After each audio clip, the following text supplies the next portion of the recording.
মুভিটি শুরু হয় 1948 সালে, যখন কিন ওয়াইল্ড ন্যাশনাল ফরেস্টের নর্থ পয়েন্ট সেকশনে এক ভয়াবহ আগুন লেগেছিল। এতে পুরো একটা জিপসি ট্রাইব পুড়ে মারা যায়। তারা শহরের বাইরে আস্তানা গেড়েছিল, কিন্তু আগুনের কবলে পড়ে রাতারাতি শেষ হয়ে যায়। সারা রাত ধরে তাদের আর্তনাদ সেই জঙ্গলে প্রতিধ্বনিত হয়েছিল, কিন্তু শোনার মতো কেউ ছিল না। সেই আগুনকে ওয়াইল্ড ফায়ার বা দাবানল বলে চালিয়ে দেওয়া হয় এবং কেসটি পরবর্তী সময় ধামাচাপা পড়ে যায়। তারপর আমরা ফিরে আসি একই জায়গায় 32 বছর পর 1980 সালে, যখন এক বৃদ্ধ দম্পতি ফ্র্যাঙ্ক এবং মেরি সিলভেস্টার রাতে সেখানে ক্যাম্পিং করছিলেন। মেরি বাসন পরিষ্কার করতে যাচ্ছিলেন আর ফ্র্যাঙ্ক কুড়ুলের ধার দিচ্ছিলেন। তখনই জঙ্গল থেকে কেউ একজন এসে কুড়ুল কেড়ে নিয়ে ফ্র্যাঙ্কের মাথা ধর থেকে আলাদা করে দেয়। এটা দেখে মেরি জোরে চিৎকার করে এবং পাথরের মতো নিস্তব্ধ হয়ে যায়। কয়েক সপ্তাহ পর 3 জন কাপল, ন্যান্সি ও জোয়েল, ববি ও স্কিপ এবং গ্র্যাগ ও গেল একই জায়গায় ক্যাম্পিং করতে আসে। আসার পরই তাদের সঙ্গে দেখা হয় ফরেস্ট রেঞ্জার মার্কের সাথে, যে জানায় যে জঙ্গলের এই এলাকায় খুবই কম মানুষ ঘুরতে আসে এবং কেন আসে না তা তো আমরা আগেই দেখেছি। যাই হোক, তারা ট্রেকিং করতে করতে এগিয়ে যায় আর তাদের স্বাগত জানানোর জন্য সেই খুনি একটা গাছ বাঁকিয়ে ট্র্যাপ সেট করতে শুরু করে। অনেকটা হাঁটার পর তারা বিশ্রামের জন্য থামে এবং আবার হাঁটতে শুরু করে, কিন্তু এখানে গেইল নিজের চুল ঠিক করতে গিয়ে একটু পিছিয়ে পড়ে। তখন তার মনে হয় কেউ লুকিয়ে তাকে দেখছে।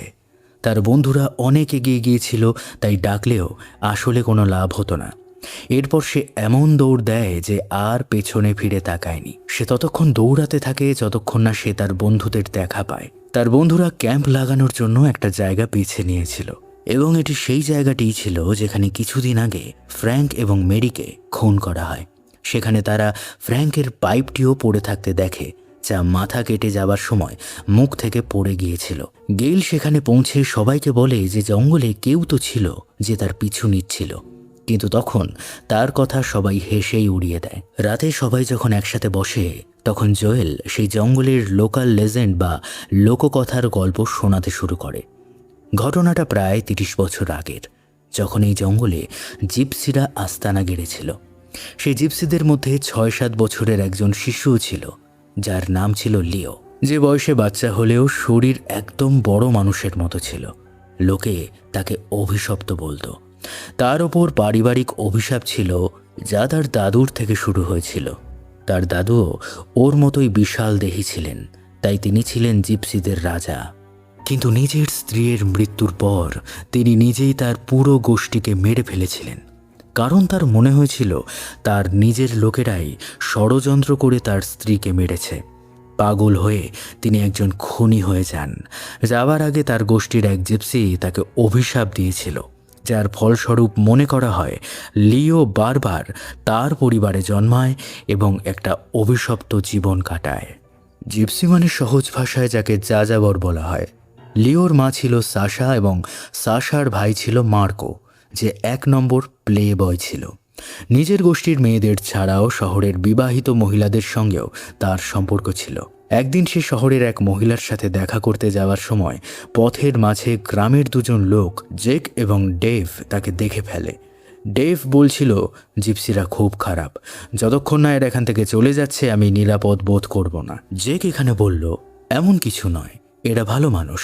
তখন ডেভ বলল, যদি এরা তোর স্ত্রীর সাথেই সম্পর্ক গড়ে তোলে তখন তোর কেমন লাগবে? জেক তার কথা শুনে হেসে দিল, কিন্তু জেক জানতো না যে মার্কো আসলে ওর স্ত্রী মেরির সাথেই সম্পর্ক রেখেছে এবং জেকের চোখের সামনেই তার স্ত্রীর সাথে দেখা করতে যাচ্ছে। তারা দেখা করে কথা বলার পর এদিকে ডেভ জেককে খোঁচা দিয়ে বলে যে একদিন কোনো জিপসি ওর স্ত্রীর সাথে জোর জবরদস্তি করবে, তখন সে বুঝতে পারবে।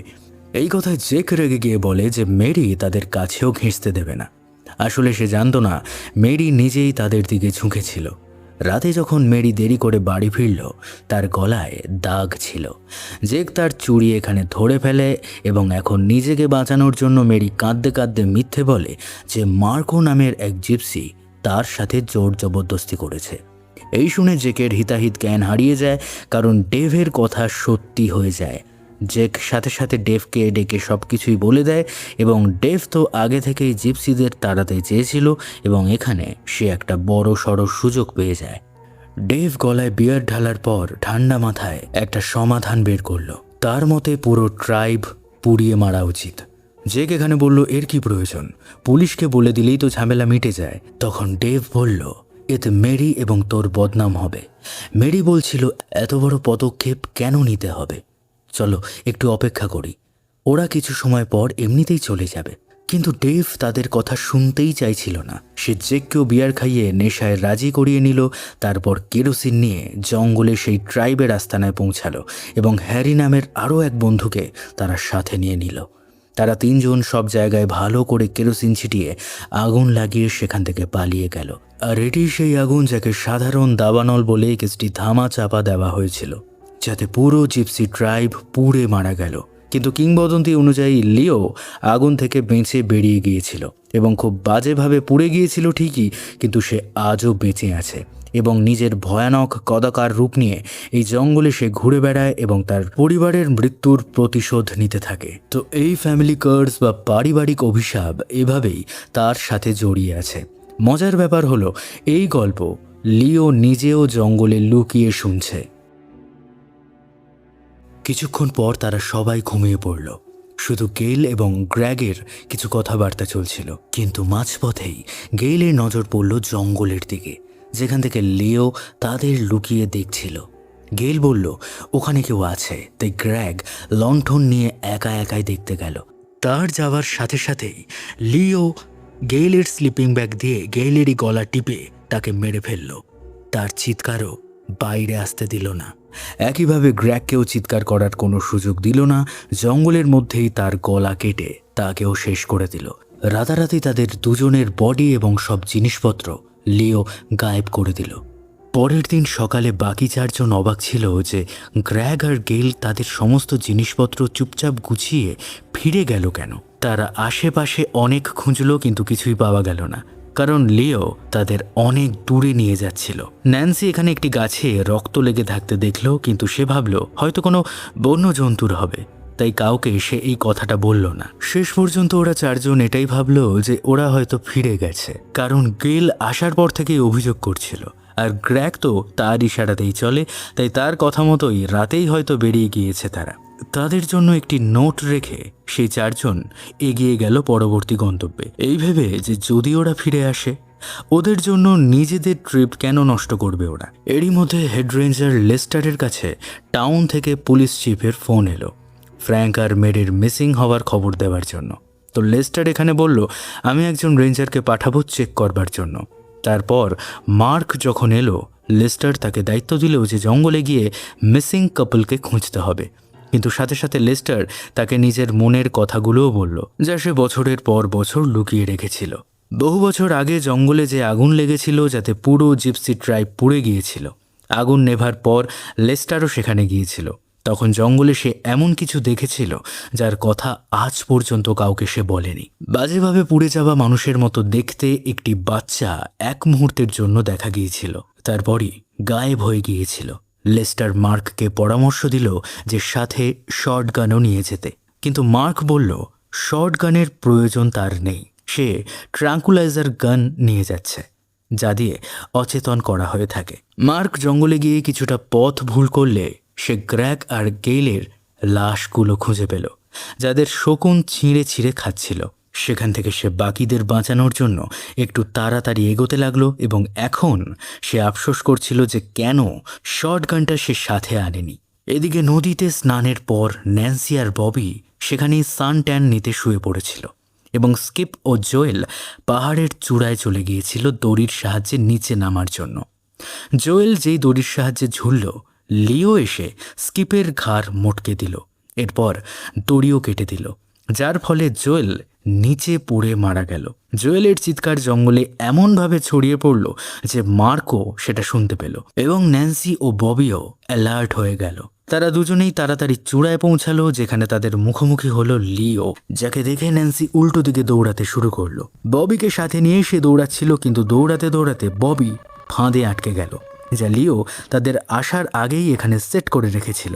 সেই ফাঁদে আটকে ববির মাথা গাছের সাথে এত জোরে গিয়ে লাগলো যে সে সেই মুহূর্তেই মারা গেল। এখন ন্যান্সি একা আটকে পড়েছিল, কিন্তু তখনই মার্ক সেখানে এসে লিওকে গুলি করলো, কিন্তু এতে তার কিছুই হয়নি। তবে এখানে আমরা তার বিকৃত চেহারার প্রথম ঝলক দেখতে পেলাম। মার্ক দ্রুত একটি মোটা লাঠি তুলে তার মুখে মেরে ভেঙে দিল এবং ভাবল যে সে অচেতন হয়ে গেছে। তাই মার্ক ন্যান্সিকে ধরার জন্য গেল, কিন্তু তারপর লিও তাকে এমনভাবে ধরল যে তার গলাটাই গুঁড়িয়ে দিল। তারপর সে ন্যান্সির দিকে পা বাড়ালো, তবে রাগে নয়, বরং ভালোবাসা দিয়ে সুন্দর করে হেসে দেখালো যেন সে তার প্রেমে পড়ে যাবে। সে ন্যান্সিকে ধরে নিয়ে গেল এবং এভাবেই অনেকটা মাস কেটে গেল। ঋতু, আবহাওয়া সব বদলে গেল এবং অবশেষে সেই দিনটি এলো যার অপেক্ষা লিও করছিল। তার গুহায় শিশুর কান্নার আওয়াজ শোনা গেল। ন্যান্সি লিওর সন্তানের মা হলো এবং এখানে এভাবেই পারিবারিক অভিশাপ অর্থাৎ ফ্যামিলি কার্স এগিয়ে চলবে এবং এর সাথেই মুভিটি এখানেই শেষ হয়ে গেল।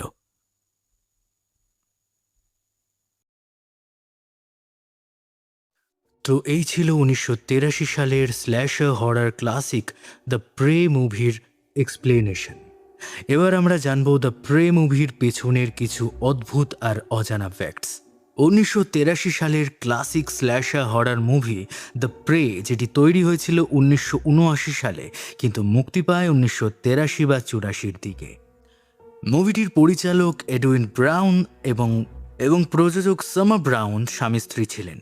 এই মুভিটি বানানোর আগে তারা মূলত অ্যাডাল্ট ফিল্ম ইন্ডাস্ট্রিতে কাজ করতেন। মেইন স্ট্রিম হরর সিনেমায় এটিই ছিল তাদের প্রথম ডেবিউ।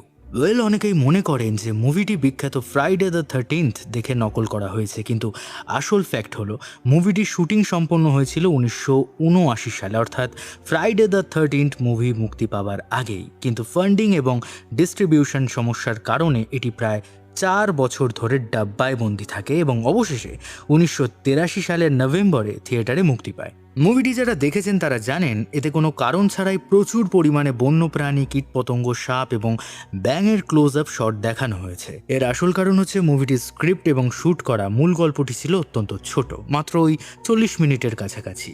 একটি পূর্ণাঙ্গ সিনেমার রান টাইম 80 মিনিট ছোঁয়ার জন্য পরিচালক বনের পশু পাখির স্টক ফুটেজ এবং ডকু স্টাইল শট জোর করে এডিট করে ভেতরে ঢুকিয়ে দেন।